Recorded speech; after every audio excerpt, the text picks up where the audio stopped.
আসসালামু আলাইকুম। শীত চলে আসছে, এখন অক্টোবর মাস চলছে।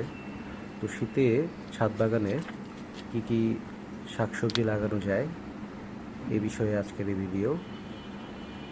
এই বেডটি তৈরি করে আমি লাল শাক আর পালং শাকের বীজ ফেলেছিলাম প্রায় 10-12 দিন আগে।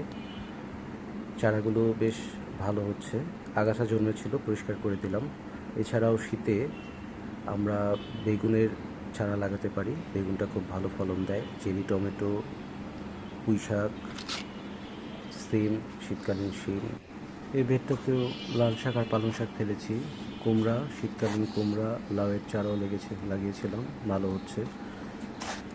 মরিচ গাছ, এ সময় মরিচ গাছ লাগাতে পারেন, মরিচের চারা। চেরি টমেটো, শীতকালীন চেরি টমেটো খুব ভালো হয়। শীতকালীন বেগুন, টমেটো,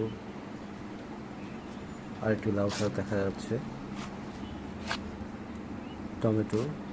টমেটোর চারা, পেঁপের চারাও লাগাতে পারেন, আমি গত বছর লাগিয়েছিলাম। শীতকালে টমেটো আর বেগুনের ফলনটা ভালো দেয়।